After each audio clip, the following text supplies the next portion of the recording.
Señal directa. Con gusto saludamos a nuestro colaborador Francisco González Vallejo. ¿Cómo estás, maestro? Buenas tardes.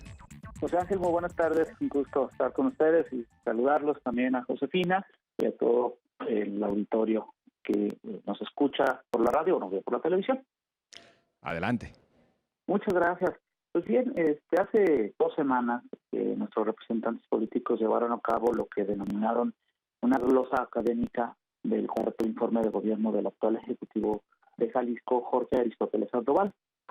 Tuve la oportunidad de ser convocado por nuestros diputados para ofrecer un brevísimo examen respecto del rubro relativo al gasto público.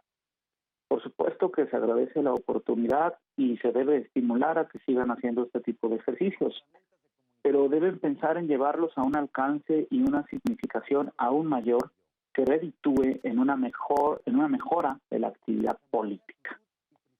Esto en virtud de que en 15 minutos que tuvimos cada uno de los expositores de nuestro análisis, era evidente que no se haría un examen exhaustivo de, en este caso, el gasto público de Jalisco.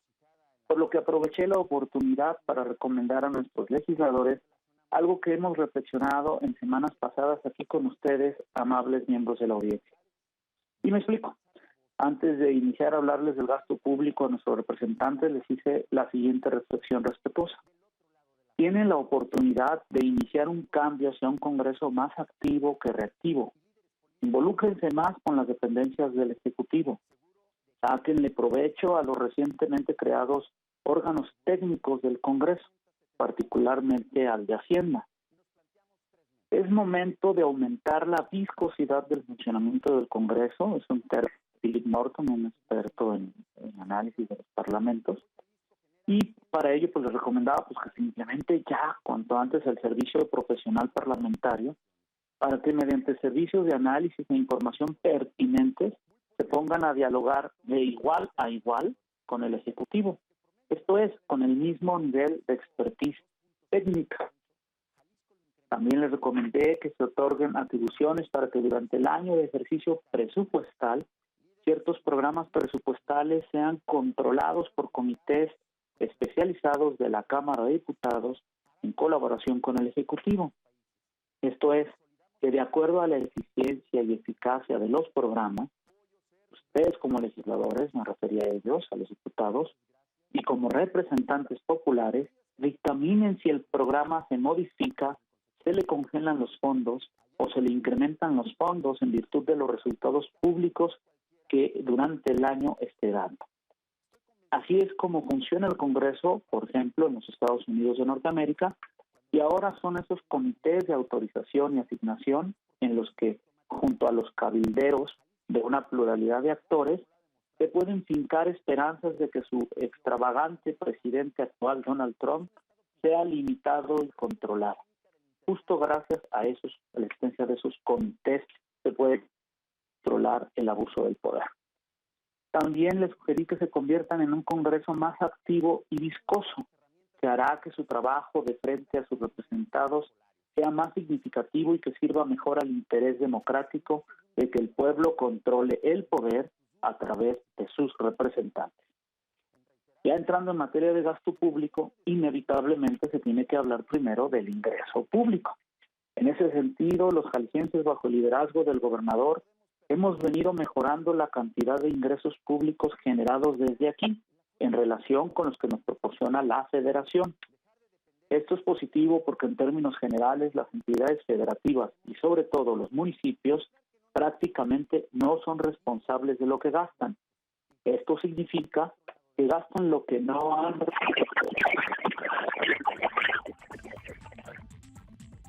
Problema de la telefonía celular, justo cuando nos explicaba Francisco González Vallejo, más a propósito de, las características que debe reunir el Congreso en aras de llegar a estos criterios de mayor transparencia y de lograr una mayor rendición de cuentas por parte de los diferentes niveles de gobierno. Recuperamos la comunicación, Francisco González Vallejo, adelante. Un Congreso más viscoso. Que una falla, ¿verdad? Así es. A ver, nos mencionabas, más viscoso. Correcto. Les comentaba, les decía a los diputados que al convertirse en un Congreso más activo y viscoso, hará que su trabajo de frente a sus representados sea más significativo y que sirva mejor al interés democrático de que el pueblo controle el poder a través de sus representantes. Y ya luego entrando en materia de gasto público para lo que nos convocaron, pues era inevitable comenzar por los ingresos. Y en ese sentido, los jaliscienses, bajo el liderazgo del gobernador, hemos venido mejorando la cantidad de ingresos públicos generados desde aquí en relación con los que nos proporciona la Federación. Esto es positivo porque en términos generales, las entidades federativas y sobre todo los municipios prácticamente no son responsables de lo que gastan. Esto significa que gastan lo que no han recaudado ellos mismos, sino lo que la Federación les ministra. Gracias al esfuerzo de los jaliscienses, desde el 2010 hemos duplicado la cantidad de impuestos con los que contribuimos al gasto público al pasar de 2.100 millones de pesos. Nuevamente perdimos la comunicación con el maestro González Vallejo. Nos hablaba de la manera como se ha logrado incrementar la captación de recursos. Desde el sector público se duplicó la captación de ingresos en el estado de Jalisco y es justo lo que nos estaba comentando. Adelante, retomamos la comunicación. De acuerdo, José Ángel. Sí, les comentaba que hemos duplicado la cantidad de impuestos con los que contribuimos al gasto público aquí en Jalisco y esto es desde el año 2010 que ingresábamos por concepto de impuestos 2.100 millones de pesos, al año pasado en los que ingresaron 4.300 millones de pesos. Y donde más aumentamos el ingreso propio fue en los aprovechamientos que crecieron 11 veces en el mismo periodo, al pasar de 700 millones de pesos a 8.500 millones de pesos. De este modo, el conjunto de los ingresos propios han aumentado 345%. Esto es 3 veces y media. Y pasaron de ser el 6.6% al 15.9% del total de los ingresos estatales. Mientras que los recursos que nos llegan de la Federación aumentaron solo 130% en el mismo periodo del 2010 al 2016 y redujeron 10% su peso en el presupuesto estatal al pasar de casi 94% a solo el 84%. En materia tributaria, como señala el informe de gobierno, ha habido avances en la incorporación de nuevos contribuyentes a los padrones fiscales. Sin embargo, todavía existe una abundante economía informal, lo que se traduce en que la carga fiscal recaiga en un reducido grupo de ciudadanos. Cabe aquí que nos preguntemos todos, ¿qué es haciendo para incorporar a más contribuyentes en el plano estatal? ¿Cómo pueden nuestros representantes populares colaborar con el Ejecutivo para lograr esa mayor incorporación? Ahora bien, otro aspecto importante a resaltar es que a pesar de que el Estado de Jalisco tiene el primer lugar en transparencia presupuestal y cuenta además con una clave presupuestal para identificar quién gasta, en qué lo gasta, para qué función pública se gasta, en qué región o municipio del Estado se gasta, falta dar el paso hacia los datos abiertos, ya que no se cuenta con un archivo digital en formato abierto o mínimamente en Excel que nos permita a los ciudadanos elaborar nuestros propios análisis. Por otro lado, la presupuestación aún debe ordenarse adecuadamente, ya que se tiene año con año sobre ejercicios. Esto es, se presupuesta menos de lo que realmente se ingresa y se gasta al final del año. Así, en el pasado año 2016, como ejemplo, inicialmente se autorizó al gobierno 90.400 millones de pesos y al final del año recibió 99.300 millones de pesos.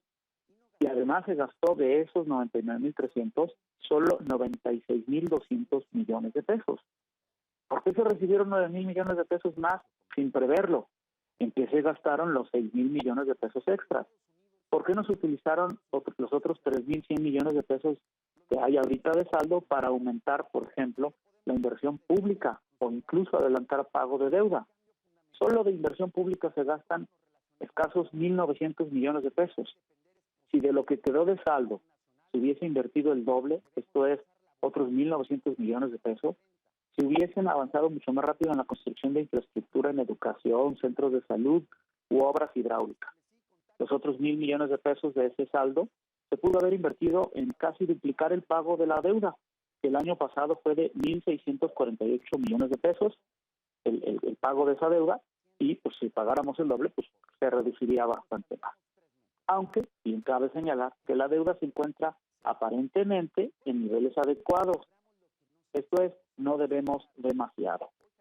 No obstante, aquí falta claridad, ya que el informe del gobierno señala que la deuda pública del Estado se encuentra en alrededor de los 20.184 millones de pesos, pero esto corresponde solo a la deuda pública a largo plazo, mientras que en el estado de situación financiera presentado por el propio gobierno más reciente al 30 de septiembre del año pasado, señala que los pasivos circulantes, esto es, la deuda a proveedores, ascienden a 7.800 millones de pesos. ¿Por qué no está disponible esta información que es también de vital importancia para los ciudadanos en el portal de transparencia? En este mismo sentido, todos los días vemos en los medios de comunicación que existen adeudos del gobierno estatal con los hospitales civiles y el Seguro Popular. ¿Por qué eso no lo vemos reflejado en el informe del gobierno? Finalmente, a los diputados les dejé como inquietudes preguntas que me parece ellos podrían estarse haciendo también. ¿Qué impacto tiene el gasto público en el gasto público? El actual incremento de las tasas de interés, recordemos que subieron medio punto porcentual y probablemente estén por subir otro cuarto de punto en este mes. ¿Y cómo el Estado se está preparando para amortiguar el efecto de esta alza de intereses que pues puedan haber afectadas algunas partidas presupuestales? Y eso pues tampoco se prevé en el informe que nos rinde. ¿Qué efectos recesivos se prevén para el desarrollo económico del Estado y cuánto más tendremos que pagar por deuda? Si nuestros representantes se acercan y colaboran más con el Ejecutivo Estatal en responder a este tipo de preguntas, estarían haciendo la otra parte de su función representativa. No están allí solo para legislar, sino también para controlar el poder por nosotros. Ahora que existe la posibilidad de la reelección, lo que los hará volver a los distritos en donde vivimos e informarnos qué hicieron para vigilar y mejorar el ejercicio de nuestro dinero, para que con base en ello, y obvio, muchas otras cosas más que podamos analizar, decidamos si volvemos a votar por ellos y confirmarlos en su curul.